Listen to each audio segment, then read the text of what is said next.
This episode of Social Knows Best is brought to you by Netflix. Good gracious, this year has gone by fast. Hey, what's going on, everybody? Social Knows Best here. And we're in the month of December right now, and January is right around the corner.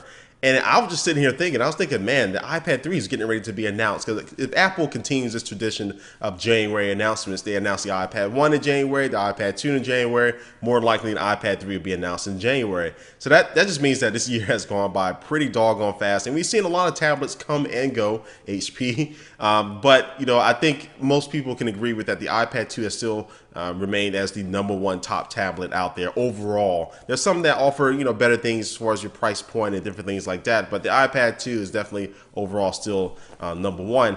But now it's about to be the iPad 3. I mean, what can Apple do to top the iPad 2 and to get you to want to upgrade again and spend more moolah on another one of their products? Now, go ahead and start off with the #1 thing I think people are expecting on the brand new iPad 3. That is going to be a Retina display. So the same Retina display that you see on the iPhone 4 and the iPhone 4S, they'll make it on a larger scale and slap that thing on the iPad 2.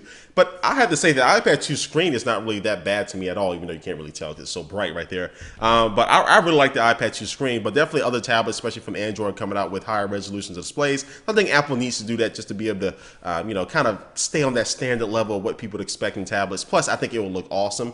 I think it would look pretty doggone good in movies and the games and applications and all that stuff. But some people are seeing it as a manufacturing hurdle for Apple because that will definitely be more expensive than what they're spending now. But I think Apple will find a way to get that Retina display on the iPad 3, and I think that will be the #1 selling point of it. Now, other thing that they can do to improve it is the cameras. The cameras in iPad 2 suck. A front-facing camera is good for front-facing calls and FaceTime calls and all that stuff. I don't mind that, but the rear-facing camera is not that good at all. But I would say that I've only seen probably 2 people in public actually use their cameras on the iPad holding it up.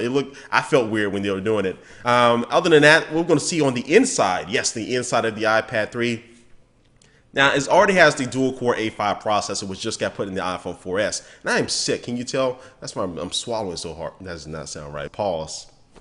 All right, unpause. But anyway, as far as quad-core in the iPad 3, I don't think it will happen. I think they'll wait to the iPad 4 to release quad-core. Just think about the marketing, right? iPad 4, quad-core. That's a really good marketing scheme. But anyway, I don't think, because I think most people still only use dual-core processors in their laptops and their main desktop computers at home. So I don't think they're really going to see the benefit of going up to a quad-core. And I think Apple could, actually just wait off a little bit and save that for a nice little upgrade feature in the iPad 4. Especially if they have that Retina display, I don't think they need to do the quad-core in order to make it a really good selling products. And now, speaking of 4, LTE, yes, 4G speeds coming from more than likely Verizon, maybe AT&T, but definitely Verizon. It is a possibility. It's already been rumored that Apple has been testing out LTE devices, so that would be a good addition to the iPad 3, even though that will also be a good selling point for the iPad 4. But I think that's something that's very possible to make it in the iPad 3. Now, another mystery is what Apple's going to do with the software on the iPad 3, because I think if it's going to have more power, if it possibly does have quad-core or something like that, what new things in iOS 5 are they going to do to make it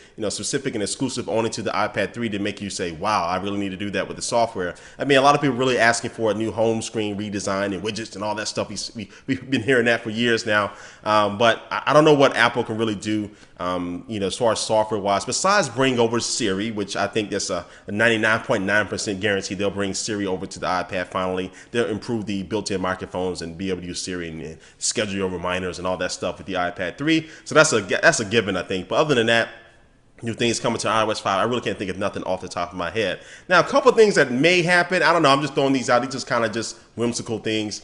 But especially if they put quad-core inside of the iPad, as I was talking about before, really showing off what the iPad 3 can do.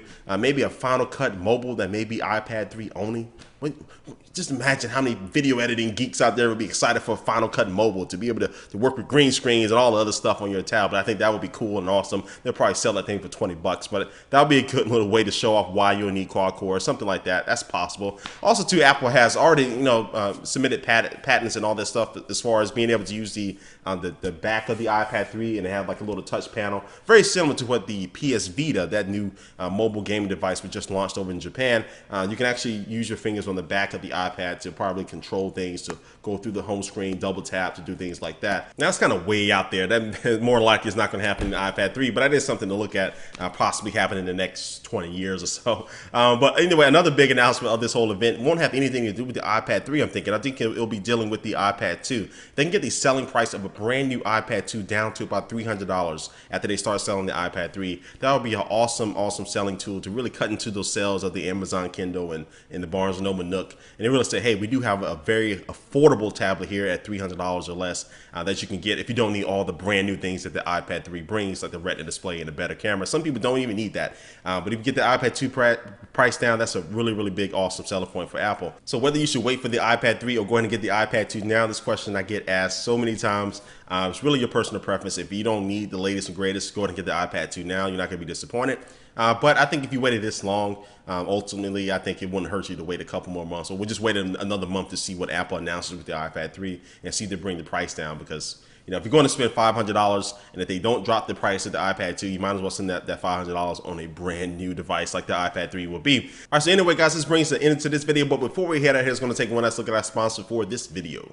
And today's sponsor is Netflix. With over 23 million members and growing, Netflix, I think, is the #1 way to stream movies to your portable cell phone or to your, nobody says portable cell phone anymore, but to your cell phone, to your tablet, or to your TV set via an Xbox or PlayStation or a Nintendo Wii or another device like an Apple TV that has a Netflix application. So you can watch all the movies that you want to that's in their library, unlimited streaming, because as a member you have, for one low monthly price, you have unlimited access to their movie library. So that's not a bad deal at all. So if you go to netflix.com/soldier, you actually get a free 30-day trial. The link is down below, so go to check it out if you're interested. Again, go to netflix.com/soldier. All right, guys, again, thanks for watching this video. Please leave a comment down below about what you think is going to be in the brand new iPad 3 and what does Apple need to do to make you upgrade from your own iPad 2 if you do have one. And thanks for watching, guys, and I will catch you later. Peace.